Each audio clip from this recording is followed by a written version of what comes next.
지금 우리 주제표와 우리 회복 캠페인 같이 하겠습니다. 자, 시작. 주여 이제 회복하게 하소서. 예배를 회복하겠습니다. 기도를 회복하겠습니다. 사랑을 회복하겠습니다. 가정을 회복하겠습니다. 사명을 회복하겠습니다. 아멘. 묵상 말씀 사도행전 1장 8절 말씀입니다. 우리 세 번 같이 하겠습니다. 시작. 오직 성령이 너희에게 임하시면 너희가 권능을 받고 예루살렘과 온 유대와 사마리아와 땅끝까지 이르러 내 증인이 되리라 하시니라. 오직 성령이 너희에게 임하시면 너희가 권능을 받고 예루살렘과 온 유대와 사마리아와 땅끝까지 이르러 내 증인이 되리라 하시니라. 오직 성령이 너희에게 임하시면 너희가 권능을 받고 예루살렘과 온 유대와 사마리아와 땅끝까지 이르러 내 증인이 되리라 하시니라. 아멘. 하나님께서 오늘 우리에게 주시는 말씀은 잠언 28장 19절에서 28절까지의 말씀입니다. 오늘 본문을 통해서 건강한 노동과 재물이라는 제목으로 말씀의 은혜를 같이 나누겠습니다. 지갑이 세례를 받아야 된다, 그런 말이 있습니다. 어느 교회에서 세 가족이 세례를 받게 됐는데 지갑에 물에 젖을까봐 이제 뒤적거리면서 이제 시간을 끌고 있으니까 목사님이 얘기를 했습니다. 그냥 오세요. 지갑도 세례를 받아야 됩니다. 이게 농담처럼 한 말이지만은 사실은 중요한 말입니다. 우리의 재물에 대한 이 주권이 하나님께 있어야 되고, 우리 재물에 대한 가치관과 그 사용하는 그 모든 일들이 믿음으로 이루어져야 됩니다. 예수님은 하나님과 재물을 겸하여 섬길 수 없다 그랬습니다. 사람들이 하나님처럼 섬기는 것이 재물이다라는 거죠. 그 영어 킹 제임스 버전에서 보면은 이 재물을 맘몬이라고 표현하고 있습니다. 맘몬. 그게 원어적으로 맘몬인데, 이 맘몬은 헬라어로 맘모나스로 되어 있습니다. 이것은 맘몬신 또는 재물, 돈, 이런 의미를 가지고 있습니다. 그러니까 이 맘몬은 재물의 신입니다. 그러니까 재물을 사랑하고 재물을 하나님보다 더 귀하게 여기는 것은 우리가 맘몬신을 또 섬기는 우상 숭배다, 이런 표현들을 우리가 하게 되는 것입니다.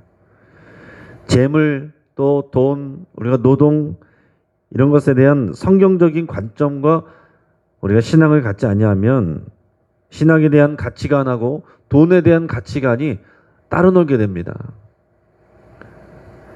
그러면 결국 우리의 신앙생활은 반쪽짜리가 되는 것이고, 반쪽짜리 신앙이라는 말은 사실은 하나님이 아니라 재물을 섬기고 있다라는 것입니다. 여러분, 하나님은 몇 %까지 인정하고 섬기면은 잘 믿는 거겠습니까? 90% 정도면 잘하는 거 아닙니까? 하나님은 100%를 신뢰하고 하나님은 100%를 우리가 사랑하고 섬겨야 하나님을 신뢰하고 믿는 것입니다. 하나님은 나눠 가질 수가 없어요. 하나님에 대한 신앙은 나눌 수가 없고 하나님에 대한 사랑은 나눌 수가 없는 것입니다. 나눠지는 순간 그것은 우리의 신앙이 불신이 되는 것입니다. 골로새서 3장 5절에 이렇게 되어 있습니다. 그러므로 땅에 있는 지체를 죽이라. 곧 음란과 부정과 사욕과 악한 정욕과 탐심이니 탐심은 우상 숭배니라. 아멘. 탐심이 우상 숭배다 그랬어요. 또한 디모데전서 6장 10절에 돈을 사랑함이 일만하게 뿌리가 되었나니 이것을 탐내는 자들은 미혹을 받아 마음에서 떠나 많은 근심으로써 자기를 찔렀도다. 돈과 재물은 그 자체로 중립적입니다. 돈이나 재물이 나쁜 게 아니에요. 그게 죄가 아닙니다. 돈과 재물을 대하는 사람의 마음이, 그 탐심이 죄가 되는 것입니다. 그것이 우상숭배가 되는 거예요. 돈이나 재물은 하나님께서 우리에게 은혜로 주시는 것이고 우리가 믿음으로 받고 대하고 사용하면 그것은 하나님의 복이요, 또 하나님께서 우리를 통하여 사용하시는 귀한 사역의 도구가 될 수가 있습니다. 하지만 그것을 탐심을 가지고 바라보면, 그것을 사랑하는 마음으로 대하면 그것이 우상숭배가 된다라는 겁니다. 또한 하나님께서 세상을 창조하시고서 인간에게 사명을 주셨습니다. 관리하고 또 이것을 다스리는 그런 사명을 주셨어요. 이 인간에게 이 사명을 주신 것은 결국은 일하는 것이고 노동하는 것입니다. 인간이 죄를 지어서 일을 하게 된 것이 아닙니다. 노동은 인간에게 주어진 형벌이 아니에요. 왜 이렇게 힘들게 우리가 일하면서 살아야 되나 하는 생각이 들겠지만은, 일과 노동은 하나님께서 사람에게 주신 특별한 사명이고 그리고 또 선물입니다. 죄로 인해서 변한 것은 노동이 괴로움이 됐다는 거예요. 노동이 괴로움이 됐다. 인간이 죄를 지어서 타락한 이후에는 우리가 땅을 갈아도 땅이 가시덤불과 엉겅퀴를 내게 되었다. 이 창세기 보면은 인간이 죄를 지은 이후에 이런 결과가 나오죠. 그래서 노동이 괴로운 것이 아닌데, 인간이 죄를 지은 이후로부터는, 타락한 이후로부터는 우리가 일하고 땀 흘려 일하고 노동하는 것이 우리에게 고통이 되고 또 어려움이 되었다라는 얘기입니다. 우리가 이 성경적이고 건전한 노동에 대한 가치관, 그리고 재물에 대한 가치관, 이것이 우리 안에서 세워져야 됩니다. 그래야 성숙한 그리스도인이 되는 것입니다. 우리의 잠언의 말씀들을 통해서 우리가 하나님의 그런 가치관을 배울 수 있기를 바랍니다. 우리 먼저 19절 20절 말씀을 우리 같이 읽겠습니다. 자, 시작. 자기의 토지를 경작하는 자는 먹을 것이 많으려니와 방탕을 따르는 자는 궁핍함이 많으리라. 충성된 자는 복이 많아도 속히 부하고자 하는 자는 형벌을 면하지 못하리라. 아멘. 여러분, 자기 토지를 경작하는 자는 성실하게 일하는 노동자이고 일꾼입니다. 그는 자신이 경작한 땅에서 나오는 곡식으로도 충분히 먹고 살 수 있는 그런 은혜를 받는 사람이에요. 근데 반대로 방탕을 따르는 자라고 그랬어요. 방탕을 따르는 자는 문자적으로 공허함을 추구한다라는 표현입니다. 공허함을 추구하는 사람, 실체도 없는 것, 그러나 그것을 추구하는 사람, 그것으로 또 재물과 돈을 벌려고 하는 사람, 이런 사람을 방탕을 따르는 자라고 되어 있습니다. 결국 그 사람은 공허를 쫓다가 공허함만 남는다. 오늘 성경이 이렇게 가르치고 있는 것입니다. 여러분, 이게 성경이 쓰여진 시대에는 당연한 내용이지만 오늘 이 시대에는 이런 말이 잘 통용이 되지 않습니다. 어디 가서 이런 얘기하면은 뒤처진 사람이라고 이렇게 여겨지게 됩니다. 여러 번 제가 얘기했지만은 책 중에 부자 아빠, 가난한 아빠라는 책이 있다고 그랬죠. 재테크에 대한 책입니다. 부자 아빠는 돈을 굴릴 줄 아는 아빠예요. 가난한 아빠는 성실하게 일해서 은행에 저축하는 아빠, 가난한 아빠. 거기서는 참 미련한 아빠로 이렇게 표현이 되어 있습니다. 그 똑똑하고 그리고 지혜로운 아빠는 돈을 굴릴 줄 아는 아빠라는 거예요. 거기 책에서 설명하는 것은 부자 아빠는 그렇게 돈을 굴리고 재테크하는, 투자할 줄 아는 아빠를 얘기하는 것입니다. 오늘의 본문과 연결해서 보면 자기의 토지를 경작하는 사람은 가난한 아빠인 거예요.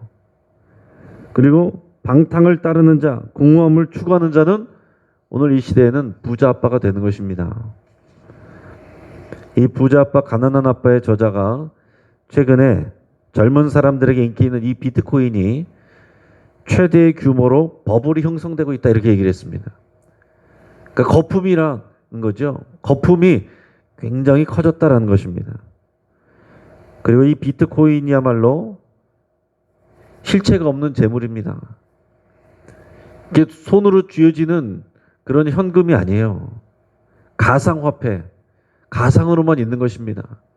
그래서 가상으로 돈이 벌려지고 또 그것을 비트코인 값이 떨어지면은 많은 손해를 봤다고 그러는데 가상으로 또 없어지고, 이런 그야말로 공허함을 쫓는 것이 요즘에 이런 가상화폐인데, 이 저자는 이 비트코인이 버블이 곧 붕괴될 것이다, 이런 얘기를 하면서 그 거품이 붕괴될 때가 비트코인을 매입할 적기다 이런 얘기를 했습니다. 요즘에 그리스도인들도 또 주식, 또 비트코인, 또 여러 가지 다른 코인, 이 가상화폐도 여러 가지 많은 코인들이 있습니다. 그리고 그리스도인들도 하고 목회자 중에서도 하는 사람들도 있습니다. 자, 얼마 전에 제가 식당에서 밥을 먹는데 옆자리에 앉은 한 30대 정도 후반 정도 되는 젊은 회사원이 자기 동료들에게 푸념을 하고 있었습니다. 믿을 만한 지인의 소개를 듣고 은행에서 2억 원을 융자를 받아서 주식을 샀는데 하루 사이에 그 돈이 주가가 떨어지면서 사라져 버렸다는 것입니다. 여러분, 그리스도인이 주식 투자를 할 수도 있습니다. 비트코인과 같은 가상화폐에 투자를 할 수도 있습니다. 금이나 은혜에 투자를 할 수도 있습니다. 또 부동산에 또 투자하고 재테크할 수도 있습니다. 그거 하는 게 죄냐? 그게 죄가 아닐 수 있어요. 그런데 문제는 뭐냐? 자신이 손해를 봤을 때 손을 털고 그것에 대해서 마음을 정리할 수 있는 마음가짐이 아니라면, 그것이 준비되어 있지 아니하면 위험하다라는 것입니다. 돈과 재물이 문제가 아니라 그것에 대한 탐심을 갖는 것이 죄라고 그랬습니다. 탐심은 우상숭배니라. 돈은 일만하게 돈을 사랑하는 것이라고 그랬어요. 돈이 문제가 아니고 돈을 사랑하는 것이 일만하게 뿌리가 된다고 그랬습니다. 우리가 마찬가지로 이런 재테크하고 투자하는 것 물론 할 수가 있는데 탐심으로 거기에 접근하면 그것이 우리를 얽어매고 우리를 무너지게 하고 올바른 신앙 가운데 있지 못하게 하고 평정심이 깨지게 하고 신앙을 깨지게 할 수 있다는 것입니다. 우리가 건강하게 하는 사람은 기도하면서도 할 수도 있겠죠. 근데 수시로 이제 올라갔다 내려갔다 빨리 그 타이밍을 잡으려는 사람은 하나님 앞에 온전히 예배하는 것도 불가능합니다. 이게 올라갔다 내려갔다 하는 이 상황을 수시로 봐야 되기 때문에 하나님 앞에 집중할 그런 시간과 마음의 여유도 안 되는 것입니다. 자, 언론에서 말하는 것처럼 이런 재테크는 유일하게 허가된 도박이다 이런 표현이 있습니다. 그러니까 일하지 않고서 투자한 것만으로도 열심히 수년간 일한 사람들보다 훨씬 큰 이런 이익을 얻을 수 있는, 이것을 도박장에 가서 하면은 이것은 불법이라고 말하게 되지만 재테크라는 이름으로는 지금은 허가가 되어 있는 그런 이런 상황들이다라는 겁니다. 그 마음의 중심에 탐심이 있다면 결국은 그것은 자기 자신을 올가매는 우상이 될 것입니다. 오늘 20절의 말씀처럼 충성된 자는 복이 많아도 속히 부하고자 하는 자는 형벌을 면하지 못한다 그랬습니다. 충성된 자는 뭐겠습니까? 성실하게 노동을 해서 돈을 버는 사람을 얘기를 하고 있어요. 물론 이 시대하고는 지금하고는 수천 년의 시간의 차이가 있기 때문에 이것을 문화적으로는 고지고대로 우리가 연결할 수는 없을 수 있습니다. 그러나 그런 근본 정신은 같다라는 겁니다. 성실하게 노동을 해서 돈을 버는 사람이 충성된 자라고 표현하고 있습니다. 요즘 시대에 성실하게 노동을 하는 사람은 어리석은 사람이라고 얘기를 하고 있어요. 노동 그 자체가 하나님이 인간에게 주신 복이라는 것을 여러분 생각할 수 있길 바랍니다. 이 시대에 성실하게 일하는 사람이 참 미련해 보일 수 있는 그런 시대예요. 강원도 태백 예수원에 가면 이런 문구가 있습니다. 노동은 기도요, 기도는 노동이다. 대부분 예전부터 이 수도원들에는 이런 글귀가 다 적혀 있었습니다. 노동이 하나의 영성인 거예요. 노동이 기도라는 거죠. 그래서 이런 수도원에는 꼭 이 육체적 노동을 하는 그런 순수와 프로그램들이 다 들어 있습니다. 단순히 그냥 먹고 살기 위해서 일하는 것이 아니라 땀 흘려 일하는 것 그 자체가 영적인 행위다라는 것을 가르치는 것입니다. 사람이 땀 흘려서 일하고 땅을 경작해서 씨를 뿌리고 열매를 맺는 경험을 하면 생명의 하나님을 경험하게 됩니다. 요즘에는 그것을 전적으로 하지 않아도 주말 농장이나 작은 텃밭이라도 이제 갖고 보시는 분들이 많이 계시잖아요. 하다못해 집에서 화분에다가 배추라도 심고 또 깻잎이라도 뭐 심고 하시는 분들 많이 계신데 해보면은 정말 이게 작은 씨 하나 심었는데 하나님께서 그런 싹이 나고 이파리가 나고 거기서 열매가 나게 하는 것들을 우리가 따서 먹다 보면은 너무나도 참 신기합니다. 따서 먹었는데 어느 순간 보면 또 맺혀 있고 또 맺혀 있고 정말 하나님이 하시는구나. 하나님의 신비를 우리가 경험을 하게 됩니다. 더 나아가서 우리가 정말 땀을 흘려서 육체 노동을 하게 될 때 우리는 그 노동 자체가 사람을 정화시키는 기능이 있다는 것을 생각하게 되고 알게 됩니다. 그래서 수도원에서 영성훈련한 사람들이 다 육체적 노동을 일부러 하는 거예요. 물론 말씀 읽고 기도하는 일에 전념하면은 더 영적인 것 같지만은 노동하는 게 영적인 일이다라는 것입니다.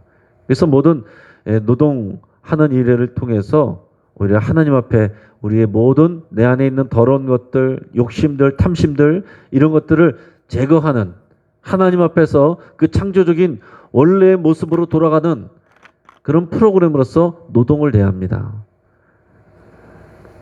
여러분 우리가 이런 관점을 가질 수 있길 바랍니다.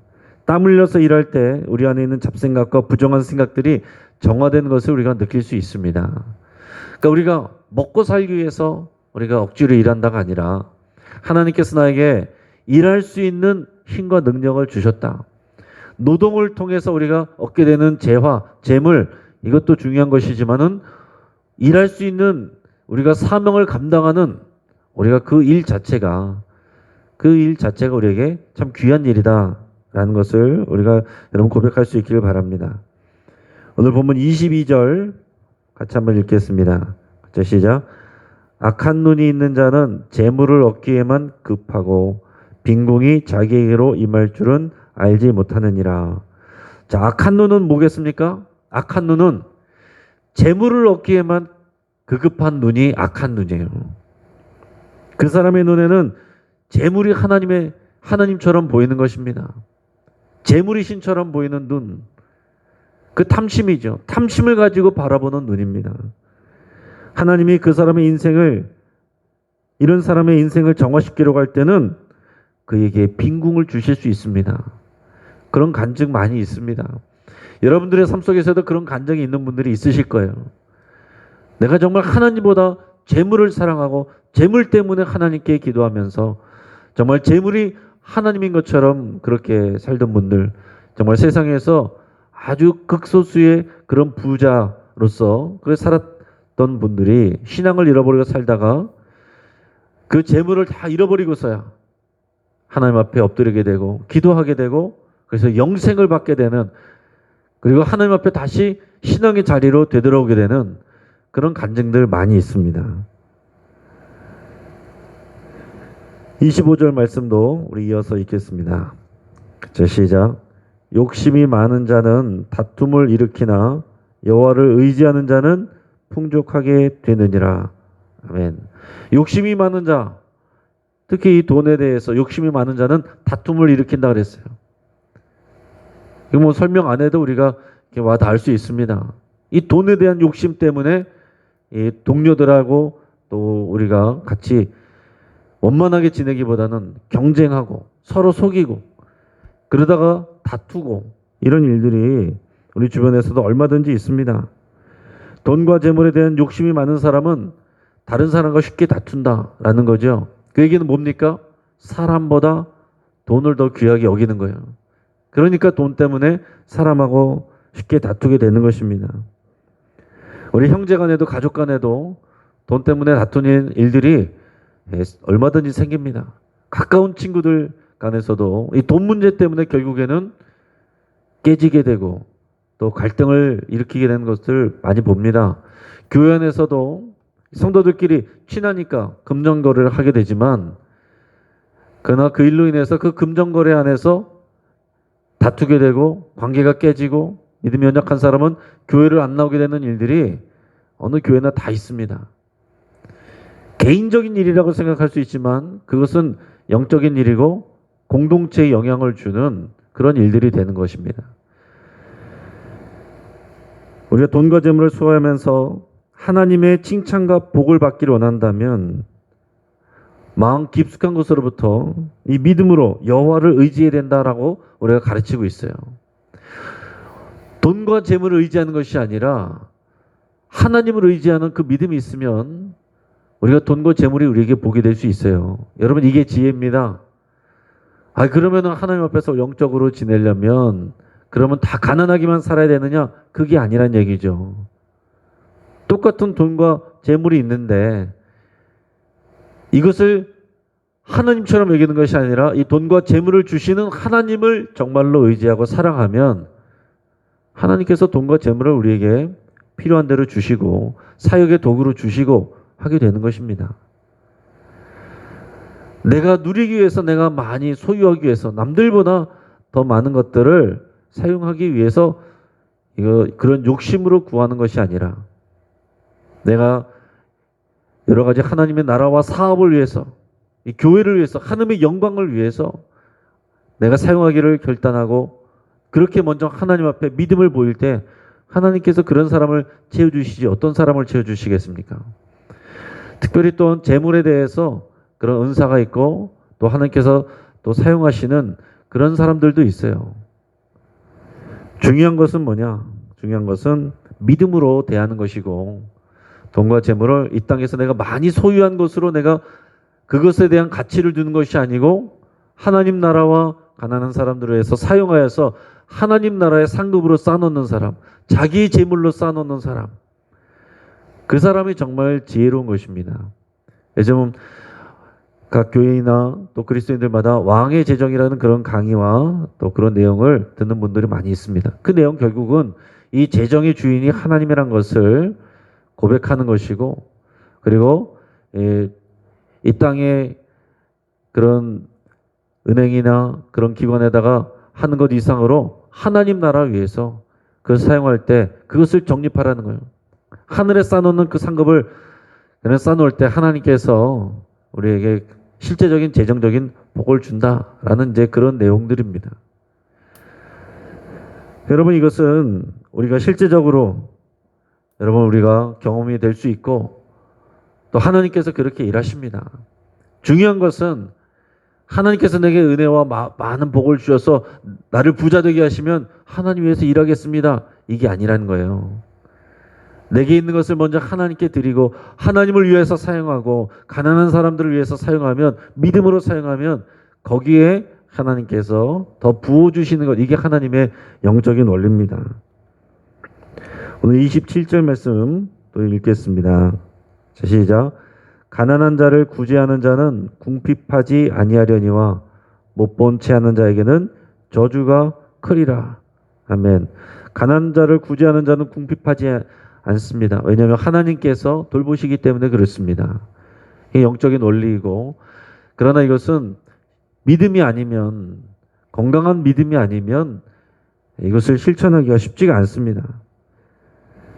이 가난한 자에 대한 구제, 이것은 하나님의 정의입니다. 하나님께서는 모든 사람에게 똑같은 돈을 주시는 것이 아니라 부자도 있고 가난한 사람도 있는 이 세상을 하나님께서 허용하시는 거예요. 그러나 하나님께서 원하시는 것은 뭐냐? 부유한 사람이 가난한 사람을 돌보고 구제하고 사랑하고 섬기는 것. 그래서 이 돈이라는 것이 그 믿음을 따라서, 사랑을 따라서 이렇게 흘러가게 하는 것이 하나님의 영적인 원리입니다. 능력 있는 사람이 많이 벌어서 소유하고 자기가 많이 쓰는 것, 이거는 자본주의 원리지만 하나님의 영적인 원리는 그것이 흘러가게 하는 것이 영적인 원리입니다. 그래서 교회 안에서도 어려운 사람을 보면 말로만 기도하는 것이 아니라 실질적인 물질을 흘려보낼 때 그 교회가 생명력 있게 또 건강하게 세워지는 것입니다. 사도 바울은 디모데에게 목회에 대한 조언을 하면서 성도들 중에 부유한 사람들에게 조언을 하라고 하면서 이렇게 얘기를 했습니다. 디모데전서 6장 17절에서 19절까지 말씀을 제가 읽어드리겠습니다. 내가 이 세대에서 부한 자들을 명하여 마음을 높이지 말고 정함이 없는 재물에 소망을 두지 말고 오직 우리에게 모든 것을 후히 주사 누리게 하시는 하나님께 두며 선을 행하고 선한 사업을 많이 하고 나누어 주기를 좋아하며 너그러운 자가 되게 하라. 이것이 장래에 자기를 위하여 좋은 터를 쌓아 참된 생명을 취하는 것이니라. 아멘. 이 잠언의 말씀이나 이 신약에서 하시는 말씀이나 또 이 목회적인 조언이나 다 같은 맥락입니다. 믿음을 가지고 재물을 사용할 때 하나님께서 더 은혜 주시고 복 주신다라는 거예요. 특별히 하나님께서 우리에게 부유함을 주신 것. 우리는 상대적으로 가난하지 절대적으로 가난하진 않습니다. 우리 대한민국에 사는 사람들은 절대적인 극빈층은 없어요. 우리가 가지고 있는 것을 우리보다 더 어려운 사람들을 위해서 믿음으로 더 선하게 사용할 때 하나님께서 우리에게 더 풍요로운 물질을 주십니다. 저는 이런 고백이 정말로 많았으면 좋겠고, 그리고 정말로 하나님의 나라를 위해서 쓰임받는 그런 기업가들도 많이 나왔으면 좋겠습니다. 여러분들이 그 믿음의 그릇이 크게 되고 바르고 깨끗한 믿음의 그릇 위에 하나님께서 재정적인 복도 풍성하게 부어주셔서 정말 하나님 나라 위해서 더 정말로 아름답고 멋지게 그런 쓰임받는 그 분들이 많이 나올 수 있기를 바라고 축복합니다. 돈이 많은 사람이 부자가 아니라 하나님 나라와 어려운 사람들을 위해서 사용하는 사람이 부자인 것입니다. 이 땅에 많이 소유하고 있는 사람이 부자가 아니라 하늘에 쌓는 사람이 진짜 부자인 것입니다. 그리고 이런 돈을 위해서 억지로 일하는 것이 아니라 노동 그 자체가, 일하는 것 자체가 우리에게 영성이고 하나님께서 우리에게 주신 사명이고 또 선물인 것을 여러분께서 다 고백하시고 우리에게 있는 힘을 우리에게 사명을 감당하는 데 사용하시며 우리에게 주신 재물도 하나님 나라와 또 하나님의 선하시게 기뻐하시는 일을 위해서 사용하여서 크게 칭찬받고 천국에서 부자 되는 저와 여러분 되시기를 주의 이름으로 축복합니다. 같이 기도하겠습니다. 우리 말씀을 붙잡고 기도할 때 돈과 재물을 주인 삼지 않고 오직 하나님을 주인으로 모시며 섬기기로 그렇게 여러분 기도하겠습니다. 내가 돈을 의지하고 사랑하는 것이 아니라 하나님을 의지하고 사랑하겠습니다. 돈과 재물과 일할 수 있는 힘을 주신 하나님을 사랑하고 의지하겠습니다. 여러분 결단하시길 바랍니다. 우리 지갑이 세례를 받고 우리 재정의 주인이 하나님이심을 여러분 고백하시고 내가 건강한 재물관을 확신하여 살기로 여러분 결단하며 기도할 수 있길 바랍니다. 우리에게 육체적인 힘과 능력 주신 하나님께 감사를 드리고 남을 돕고 섬기는 일에 사용하기로 결단하고 또한 기도할 수 있기를 바랍니다. 우리 가정을 위해서 기도할 때 우리 가족들이 일하지 않고 큰 돈을 버는 삶을 추구하지 않고 건강한 노동관과 재물관을 갖기를 위해서 돈을 쫓아다니는 우리 가족들이 아니라 돈을 주시는 하나님을 쫓아다니는 우리 가족들 되기를 위해서 여러분 간절히 기도할 수 있길 바랍니다. 이 코로나로 인해서 경제적 어려움을 겪고 있는 우리 모든 성도님들 있습니다. 하나님께서 힘주시고 그들의 믿음을 통해 하나님께서 재정적인 회복과 은혜를 주시기를 위해서 우리 같이 기도하겠습니다. 또 7, 8월에 진행될 우리 교회학교 여러 행사들을 위해서 함께 기도하겠습니다. 우리 어린 자녀들이 코로나로 인해서 또 믿음을 잃지 않고 더욱 말씀으로 무장할 수 있기를 위해서 함께 기도하겠습니다. 예전처럼 또 자유롭게 우리가 그렇게 할 수는 없지만 온라인으로든 교회 안에서 하든 다양한 모습으로 우리 최선을 다해서 우리 사랑하는 자녀들의 믿음으로 바르게 서는 그 일을 우리 이번 여름에 또 감당할 수 있기를 위해서 같이 기도하시고 교육부서 위해서 우리 교사들 위해서 교육자들 위해서 우리 같이 축복하며 또 기도하겠습니다. 주여 한번 간절히 부르짖고 합심해서 여러 가지 기도 제목을 가지고 함께 기도하겠습니다.